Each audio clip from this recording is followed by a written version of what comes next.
Hi everyone. जैसे हमने last पिछली जो वीडियोस थी उसमें हमने जहांगीर के बारे में पढ़ा था, अब हम पढ़ने वाले हैं शाहजहां के बारे में। जो शाहजहां तो था, उसका नेम क्या था, खुर्रम बोलते थे उसे, शाहजहां को। And after coming to the throne in 1628 peace and prosperity mark the period under Shahjahan rule. Peace मतलब शांति और प्रॉस्पेरिटी मतलब किसी चीज़ में उन्नति या वृद्धि। He was capable ruler who extended the empire by annexing Ahmednagar in the Deccan. एंड उसने क्या किया कि अहमदनगर जो था डेक्कन में बढ़ाया था। विजयनगर एंड गोलकोंडा जो था उसने भी, जो मुग़ल की सुप्रीमेसी थी, मतलब कि इनमें मुग़ल का ही राज चलेगा, कोई बाहर का राज नहीं चलेगा, वो इसमें भी स्टार्ट हुआ था। Okay, many new changes were made in the administration system. Administrative शासन में बहुत सारे चेंजेस आए ड्यूरिंग शाहजहां के पीरियड में। Trade improved in places like Agra, Delhi, Lahore and Ahmednagar with the improvement of roads भी बन गए, इम्प्रूवमेंट हो गया, ट्रेड भी हुआ। See moreover he was a great patron of art and architecture. वो जो आर्ट एंड आर्किटेक्चर को ज़्यादा फेवर करता था। Many magnificent monuments such as Taj Mahal and the Red Fort were built during the Shahjahan's reign. तो हमें पता है कि शाहजहां ने बहुत सारी बिल्डिंग्स बनवाई थी, मॉन्यूमेंट्स बनवाए थे। तो शाहजहां किसके लिए प्रसिद्ध है? ताजमहल बनवाने के लिए। उसने अपनी वाइफ के लिए ताजमहल बनवाया था। पादशाहनामा ये जो है अब्दुल हमीद लाहौरी ने लिखी थी, जो कि शाहजहां के बारे में एक किताब थी। And the writings of foreigners such as Bernier, Manucci and Tavernier are the important sources of the study of the period of Shahjahan. ये 3 लोग हैं जिन्होंने शाहजहां के बारे में लिखा था। Okay, now we'll read that during the last few years of Shahjahan reign, a war of succession broke out between the 4 sons. Okay, अब क्या हुआ कि शाहजहां के 4 बेटे थे।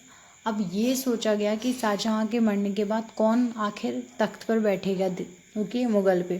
तो Dara Shikoh, Shah Shuja and Murad lost at the hands of Aurangzeb. ये जो 3 भाई थे, दारा शिकोह, शाह शुजा और मुराद, इन तो औरंगजेब ने इन तीनों को हरा दिया। और शाहजहां के बाद कौन आता है? औरंगजेब। हमें पता है औरंगजेब के बारे में, सबको पता है, लेकिन इन 3 भाइयों के बारे में बहुत कम लिखा गया है। Who came to throne in 1658. He also imprisoned his own father in the Agra fort, who later died in 1666. तो उसके जो खुद के फादर थे शाहजहां, उसने क्या किया, आगरा के फोर्ट पे उसे कैद करके रखा था, जो बाद में मर गया था। ओके, अब औरंगजेब के बारे में पढ़ेंगे। औरंगजेब बहुत ही फेमस रूलर है। औरंगजेब रूल फॉर 50 ईयर्स, 50 तक। अकबर के बाद कोई इतना ज़्यादा रूल किया था तो वो था Aurangzeb. Okay, which was the Mughal Empire reached its largest territorial extent. बहुत टेरिटरीज बढ़ाई थी। He himself was a capable administrator, but at the same time he also faced many revolts and upheavals. वो capable अच्छा administrator था। Capable था मतलब सक्षम था, बट ही फेस्ड मतलब फेस करे उसके टाइम पे रिवोल्ट्स का, मतलब बहुत सारे लोग आ रहे थे, दूसरी पावर्स जो उस पर अटैक कर रही थी। एंड अपहीबल्स मतलब यही लड़ाइयाँ या फिर नोक-झोंक throughout this empire. Jat, Sikhs and Marathas rose in the revolt at different places. Jat, Sikh और मराठास इंडिया में बहुत जगह पे आ चुके थे, तो ये भी एक तरीके की प्रॉब्लम क्रिएट कर रहे थे मुग़ल एम्पायर के लिए। His Deccan campaign also finally depleted the Mughal treasury. और जब वो डेक्कन पे जो कैंपेन चल रहे थे, वो तो पैसे चाहिए होते थे ना कहीं जाने के लिए, तो मुग़ल की जो ट्रेजरी थी, मतलब जो राज का खजाना था, वो डिप्लीट होता गया, कम होता गया बार बार। Okay, in the terms of religious policies Aurangzeb was not as liberal as the previous Mughal rulers. तो अकबर कितना लिबरल था, मतलब उसने सुलह-कुल की पॉलिसी इंट्रोड्यूस की थी, 1 गॉड की, लेकिन ये औरंगजेब इतना लिबरल नहीं था, वो बहुत ऑर्थोडॉक्स टाइप का कह सकते हैं। Dancing and singing also the celebration of certain festival were forbidden. मतलब जो डांस और नाच गाना था वो फॉरबिडन, मतलब मनाही थी इसके राज्य में कि कोई डांस गाना नहीं होगा फेस्टिवल्स पे, त्योहारों पर। Literary sources of this period include Kazim Alamgirnama, Bhimsen, Nuskha Dilkusha, ईश्वर दास फुतुहत आलमगीरी। तो ये 3 बुक्स हैं जो कि आलम औरंगजेब के बारे में बताती हैं। Okay, these are 3 books, 1 2 3। Okay, and Mughal administration कहता था, देखो, even though the Mughal Empire was established by Babur, a strong administration system evolved through the time of Akbar। हमें पता है कि मुगल का जो फाउंडर था वो बाबर था, बट जो मुगल का जो रूल सबसे ऊपर पहुंचा तो अकबर के पीरियड में पहुंचा। ओके, पहला है central administration. The Mughals had a highly centralised administration, एकजुटता, हर चीज़ कंट्रोल में थी, कौन क्या करेगा, हर जॉब डिवाइडेड थी, सब कुछ एक चेक में रखा जाता था। And all provinces were administered under the ruler, और जितने भी प्रोविंसेस थे उनका एक रूलर होता था। ओके, द एम्परर जो होता था सबसे हाईएस्ट होता था। जैसे दिल्ली सल्तनत में हमने सुल्तान पढ़ा था, इसीलिए मुगल में एम्परर था। एम्परर है all the absolute power in the empire and all the officials and the nobles और देयर पोजीशंस जो हैं। तो जो ऑफिशियल्स और नोबल्स थे वो किंग के कंट्रोल में रहते थे, एम्परर के। His words was the law and he was the commander in chief of the army। वो आर्मी को कमांडर करता था, जो बोलता था आर्मी का वही होता था। Okay, he was also the supreme judge and he looked after all judicial matters। वही सारा न्याय दिलाता था और जज था वो, और सारे मैटर्स में वही देखता था। सिस्टम ऑफ गवर्नेंस पढ़ेंगे। फाइनेंस बहुत इंपॉर्टेंट चीज़ है।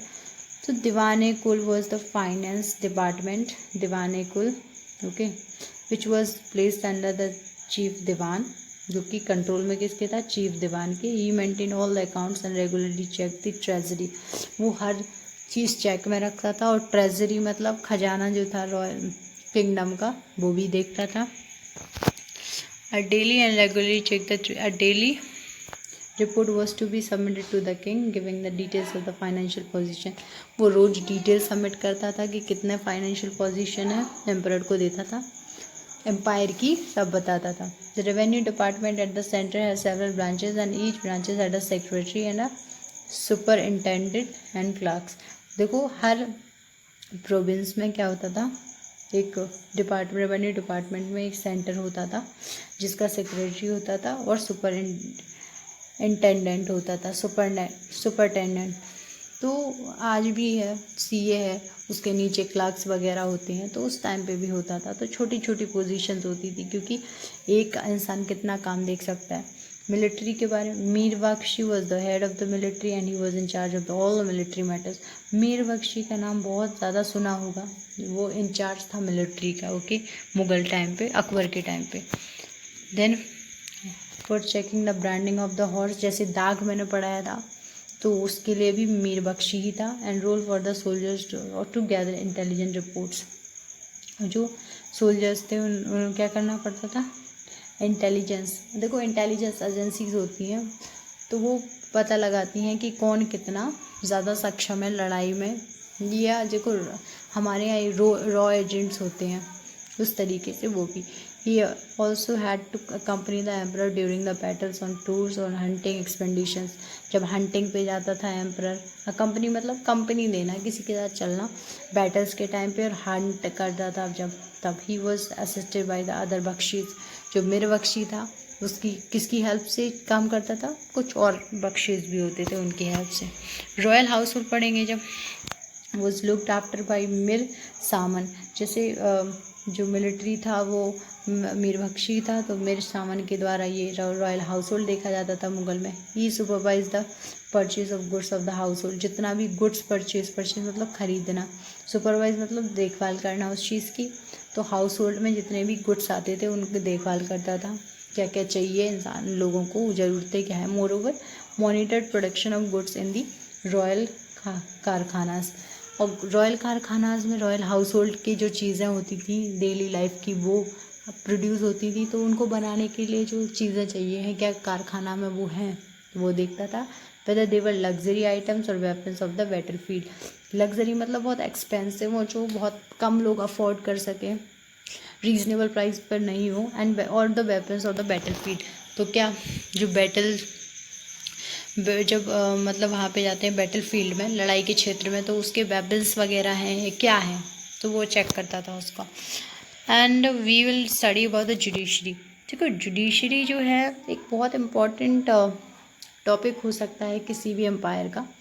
The chief qazi headed the judiciary and his job was to look into the civil and the criminal cases. Civil और क्रिमिनल केसेस की उसमें देखता था कि सबको जस्टिस मिलना चाहिए, कोई गलत कर रहा है उसको सज़ा मिलनी चाहिए। Okay, he was also responsible for appointing Qazis in the provincial and the local levels. तो चीफ काजी था वो किसके लिए रिस्पॉन्सिबल था? जो काजीज थे और जो डिसीजन लेते थे, तो प्रोविंशियल बॉडी और लोकल लेवल पे करता था वो भर्ती। मिराल्ट वॉज ऑफिशियल ऑफ जुडिशरी। वो Mirdal was the official of judiciary. According to Abul Fazl, the Mirdal executed the orders of court after a case was heard by the Qazi. जो execute the order, जो मिर्दाल था, जो काजी तो था जैसे, वो decision लेता था, और मिर्दाल क्या करता था, उस डिसीज़न को एग्जीक्यूट करता था, मतलब प्रोसेस में लाता था, चलाता था। एक बार काजी अपना डिसीज़न सुना देता था, तो अब वो डिसीज़न कैसे फॉलो होगा उसकी रिस्पॉन्सिबिलिटी मिर्दाल लेता था। Okay, Muhtasibs were official who were responsible for maintaining the public decency and also for looking the weights and measures. तो जो मुहतासिब था वो वेट्स एंड मेजर्स के तो उसमें देखता था, और पब्लिक डिसेंसी की, पब्लिक में लड़ाई ना हो, ये सब कौन देखता था? ये मुहतासिब। अब हम पढ़ेंगे the provincial administration. The provincial administration, the empire was divided into provinces called subas. मैंने बताया था सूबास में डिवाइड किया गया था, दिल्ली सल्तनत में भी। Each of which was looked after bye a governor called the सूबेदार। सूबा जो था वो सूबेदार के द्वारा देखा जाता था। The Subedar was responsible for welfare activities such as building roads, sarais, garden, wells etcetera. जो सूबेदार था वो ये सब देखता था कि बिल्डिंग, रोड्स वगैरह बन रहे हैं, गार्डन्स बन रहे हैं, दीवारें बन रही हैं, etcetera. Diwan was the head of the revenue department of the province and maintaining accounts of the revenue and salary. जो दीवान था वो प्रोविंस का क्या देखता था? Maintaining the accounts of revenue, revenue का अकाउंट देखता था, और सैलरी डिस्ट्रीब्यूट करनी है वो सब यही देखता था Diwan. Mir Bakhshi looked after the military affairs. Mir Bakhshi ने क्या मिलिट्री अफेयर्स के उसमें देखता था। ओके, हमने पढ़ चुके हैं। Each suba has various district known as sarkar. सूबा के नीचे सरकार होती थी। Faujdar and the Amalguzar were the two important official at the district level. फौजदार, ओके, फौजदार और आलमगुजर ये दो ऑफिसर्स होते थे डिस्ट्रिक्ट लेवल पे। फौजदार maintain the law and order and were responsible for the safety of the people including travellers and the traders. जो फौजदार होता था, फौज में जो भर्ती होते हैं, आज भी हम देखते हैं फौज में जो लोग होते हैं वो प्रोटेक्ट करते हैं लोगों को। तो फौजदार जो था डिस्ट्रिक्ट लेवल पे वो क्या करता था, जो ट्रैवलर्स आते थे और ट्रेडर्स आते थे उनकी सुरक्षा के लिए तैनात किए गए थे। Okay, the revenue collection of the सरकार वॉज लुक्ड आफ्टर बाय अमील और आलमगुजर। जो आलमगुजार था दूसरा ऑफिसर, फर्स्ट ये था, सेकंड ये था। तो ये फौजदार जो था वो सेफ्टी देखता था, और सेकंड में जो था आमिल वो क्या देखता था कि रेवेन्यू कलेक्ट हो रहा है या नहीं, सब मेंटेन करके रखता था।